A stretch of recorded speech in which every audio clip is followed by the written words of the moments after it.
लेकिन हमारे ड्राइवर समाज ने हम अपनी ड्यूटी 24 घंटे की। सभी सरकारों ने हमारे 22 करोड़ चालक को जो है इग्नोर करने का कार्य किया है।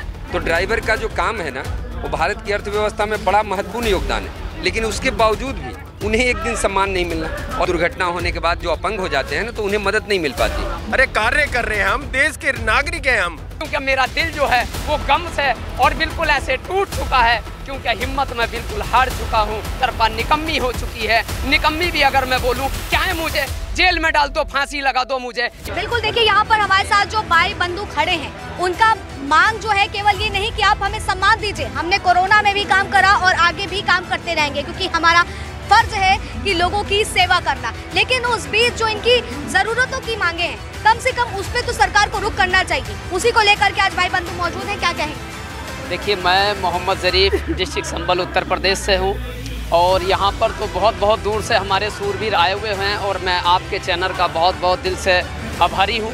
और जिस तरीके से देखा जाता है, क्या हम अगर बात करें कोरोना काल की भी, तो कोरोना काल के अंदर हर एक इंसान अपने घर के अंदर बैठने का उसने कार्य किया, लेकिन हमारे ड्राइवर समाज ने हम अपनी ड्यूटी 24 घंटे की ऑन रोड पे उसने करने का काम किया। अगर कोई कोरोना का अगर पेशेंट है तो उसको हॉस्पिटल ले जाने का भी काम किया।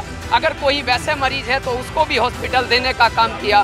राशन से लेके दूध चीनी से लेके हर चीज़ पहुंचाने का काम हमारे कोरोना काल में भी हमारे ड्राइवर भाई ने किया है।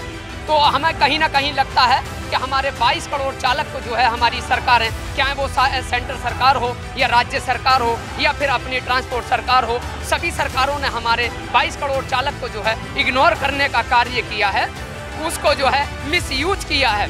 तो मैं मिसयूज किया गया है सबको। जी। देखिए, ये बिल्कुल अगर मैं आज देखा जाता है कि 10 साल के एक्सपीरियंस में अगर मैं ये भी कहूँ कि सरकार जो है बिल्कुल इस टाइम एक तरफा निकम्मी हो चुकी है। निकम्मी भी अगर मैं बोलूँ, क्या है, मुझे जेल में डाल दो, फांसी लगा दो मुझे, इससे ज़्यादा कुछ नहीं करोगे। क्योंकि मैं जिस आधार पे हमारे सूरवीर जंग लड़ते हैं कि मौत मुकम्मल है, मौत मुकम्मल है, हम डरने वाले नहीं हैं, और जंग जो हक है हम लड़ने वाले वही हैं। अरे तालियों से जब तक भर न दें स्टेडियम, कसम खुदा की हम मरने वाले नहीं हैं, हम मरने वाले नहीं हैं। तो जिस आधार पे हम ड्राइवर एकता, जिस आधार पे हम मैडम की जंग लड़ते हैं, तो मैं आज हमारी बहन भी खड़ी हैं और हमारे ऐसे सूरवीर योद्धा इस जंग में शामिल हैं। क्या एक इतिहास के पन्नों में शायद हमारे उन सूरवीरों का भी नाम जरूर दर्ज होगा, और हमारे आने वाली नस्ल जब हमारे इस लाइब्रेरी को पढ़ेगी और एक इतिहास पढ़ेगी कि हमारे पुरखों ने हमारी आज़ादी के लिए इतना संघर्ष किया, इतने लाठी खाई, इतने डंडे खाए, इतने ड्राइवरों को हमारे इस दुनिया से सच कर दिया जाता है, ड्राइवर एक्सीडेंट में मारा जाता है, लेकिन ड्राइवर को कोई सरकार भी सम्मान की बात नहीं करती है। क्यों नहीं करती है? वो हर मुद्दे की बात करती है, लेकिन ड्राइवर के ऊपर जब लाठीचार्ज हुई है, जब ड्राइवर की एक्सीडेंट हादसे में ड्राइवर की मौत हुई है, तो ना तो कोई मीडिया आगे आती है। देखिए, मैं माफ़ी चाहता हूँ, मैं ये वर्ड बोलने नहीं चाहता, क्योंकि मेरा दिल जो है वो गम से और बिल्कुल ऐसे टूट चुका है, क्योंकि हिम्मत में बिल्कुल हार चुका हूँ। मैं नहीं चाहता कि मैं अपने बच्चों को गाड़ी के अंदर भी बिठाल के उसको ड्राइव करूँ या उसको कहीं किसी मंजिल पर लेके जाऊँ। मेरा दिल बिल्कुल भर चुका है, क्योंकि जब एक परिवार रोड पर चलता है और जब वो एक्सीडेंट हादसे का शिकार होता है, तो उसका परिवार भी बिखर जाता है, उसका परिवार उजड़ जाता है। ना कोई सरकार उसके परिवार के बारे में सोचती, ना उसके घर के बारे में सोचती, ना उसके बच्चों के बारे में सोचती, ना उसके मुआवजा क्लेम के बारे में, इंश्योरेंस के बारे में सोचती। लगता है कि आपके धरने से जो है कुछ फायदा मिलेगा, सरकार तक आवाज जाएगी? देखिए, आज के धरने से मैं आपको बता दूं कि अभी तो एक टेलर है, फिल्म तो अभी बाकी है। क्या सफर में आखिरी पत्थर के बाद आएगा, सफर में आखिरी पत्थर के बाद आएगा, और मजा तो यारो 1 दिसंबर के बाद आएगा। कि अगर ड्राइवर भाई रोड पे चलता है तो क्या वो किसी की सेवा करने के लिए चलता है, अपना कार्य करने के लिए निकलता है वो, लेकिन उसको इज्जत नहीं दी जाती, उसको बेरुखी करा जाता है और उसको बदतमीजी से पेश आया जाता है।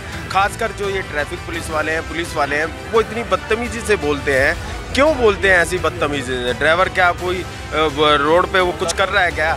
चोर थोड़ी ना, वो गुंडा थोड़ी ना, या कोई मवाली थोड़ी ना है, वो एक सेवा कर रहा है, ड्राइविंग कर रहा है और उस पे से तो लड़ाई जो है मान सम्मान की है, मान सम्मान की है। और आज हमारा अधिकार हमारे को मिलना चाहिए। मान सम्मान के साथ साथ कुछ ऐसी चीजें हैं जो हमारे को चाहिए, जैसे मेडिकल होगी, हमारी एक रिटायरमेंट हो गई, पेंशन होगी, कोई भी चीज़ नहीं है हमारे हिस्से में। क्या चीज़ है? सिर्फ हमारे चीज़ ये है कि पुलिस वालों की उल्टी सीधी सुनना। अरे कार्य कर रहे हैं हम, देश के नागरिक हैं हम, हमारे को सेवा चाहिए, हमारे को मेडिकल चाहिए, रिटायरमेंट चाहिए, पेंशन चाहिए, ये सारी चीज़ें हमारा मौलिक अधिकार हमें क्यों नहीं मिल रहा और क्यों नहीं दे रही हमारे को ये सरकार ये चीज़ें। हमें इस बारे में सब हम एकत्रित हुए हैं और ये आवाज़ हमारी बुलंद होके रहेगी। बस मैं बोलना चाहूँगा अपनी सभी जनता जनार्दन के बीच में, मैं ये बातें भी रखना चाहूँगा। जैसे देखा जाता है, क्या आप अगर न्यूज़ चैनल से हो तो आपका बच्चा भी शायद पढ़ लिख के मीडिया प्रभारी या प्रवक्ता बनना चाहेगा, वैसे ही वकील का बच्चा वकील बनेगा, नेता का बच्चा नेता बनेगा। लेकिन आज देखा जाता है भारत के अंदर क्या ड्राइवर अपने बच्चे को ड्राइवर बनाना चाहता है? आखिर उसका रीज़न है मैडम जी, क्यों नहीं बनाना चाहता?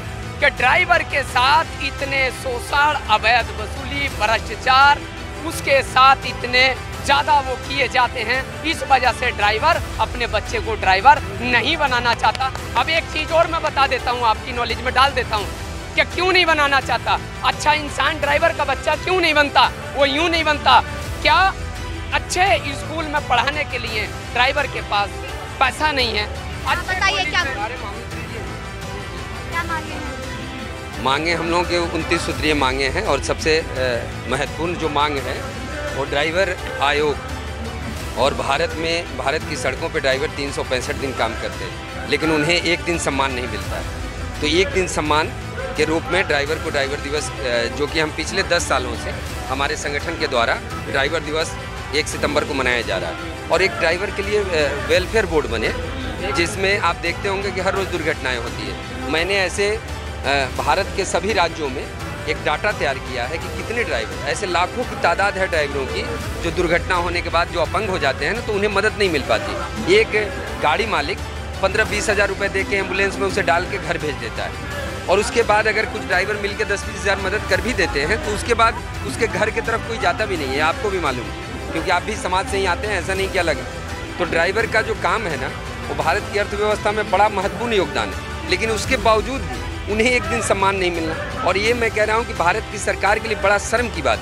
नितिन गडकरी जी कहते हैं 9 साल बाद उन्होंने एक वीडियो मैंने 32 मिनट का देखा था, 9 साल बाद उन्होंने एक्सेप्ट किया कि भारत में ड्राइवरों की स्थिति बुरी है। जबकि पिछले साल 28-27 जून को ही राष्ट्रीय मानव अधिकार आयोग ने 28 राज्य और 8 केंद्र शासित राज्यों को भेजा था कि भाई ड्राइवरों की स्थिति बहुत बुरी है और आप सभी इस पर विचार करें।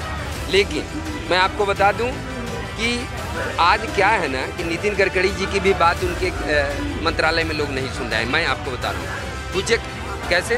तो देखिए लगातार जो है लोगों की मांग साफ तौर पर यही है कि आखिर इन ड्राइवरों की ज़रूरतों को कौन पूरा करेगा। आत्मसम्मान की जो लड़ाई है, आखिर इस ओर कौन ध्यान देगा? अगर सरकार नहीं तो फिर कौन? फिलहाल तब तक के लिए आप बने रहे न्यूज़ पर इंडिया पर। कैमरा पर्सन विनीत के साथ।